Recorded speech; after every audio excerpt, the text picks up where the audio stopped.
क्योंकि आने वाले घटनाक्रम में ये ज़मीन बड़ी ही महत्वपूर्ण थी। अब हम लोग 2 लोग बैठ गए पेड़ के ऊपर, बाकी के लोगों को हमने भेज दिया। बज रहे थे शाम के 6। मचान पर बैठे-बैठे हमें हो गया था 1 घंटा, तभी हमें हड्डियों के टूटने, चटकने, चबाने की आवाज़ आने लगी उस तरफ से जहाँ पड़ा हुआ था शिकार। अब हमने करीब 15-20 मिनट और इंतज़ार किया, क्योंकि जब लेपर्ड अपने शिकार को खा रहा होता है और जब वो कंफर्टेबल हो जाता है, अच्छे से खा रहा होता है, तो इतना मगन हो जाता है कि फिर उसे आसपास की चिंता नहीं रहती कि मस्त राम मस्ती में आग लगे बस्ती में। बस आपको ध्यान रखना है तो एक बात का कि आपको फुसफुसा के भी कुछ नहीं बोलना है। आपने कुछ बोला, लेपर्ड गायब। अब हम लोगों के बीच में ये तय हुआ था कि मेरा दोस्त गोली चलाएगा, मैं स्पॉटलाइट दिखाऊंगा।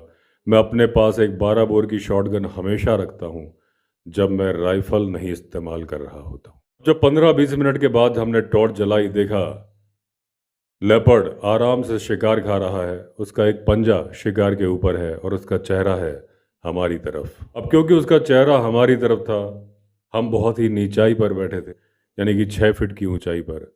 ऐसे में हेड शॉट मारना बड़ा ही खतरनाक होता। अब मैंने स्पॉटलाइट बंद कर दी। मेरे साथी ने मुझे कोहनी मारी कि स्पॉटलाइट जलाओ, लेकिन हम बहुत ज़्यादा नीचाई पर थे कि सिर्फ उसका चेहरा दिख रहा था, यानी कि था हेडशॉट। बहुत ही खतरनाक था। मैंने ऐसी कई घटनाएं देखी हैं कि जब लेपर्ड के सिर पर गोली मार दी, गोली आर पार निकल गई, उसके बाद महीनों तक वो लेपर्ड जिंदा रहा था। इसलिए मैंने स्पॉटलाइट को दोबारा ऑन नहीं किया। अब मेरे दोस्त ने मुझे फिर कोहनी मारी, अब की बार थोड़ी ज़्यादा ज़ोर से मारी थी, यानी उसे गुस्सा भी आ रहा था और वो ओवर कॉन्फिडेंट था।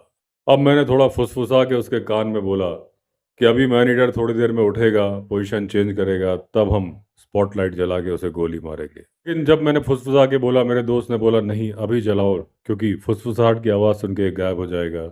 बहुत अच्छा शॉट है, ये मौका मैं अपने हाथ से गंवाना चाहता नहीं हूँ।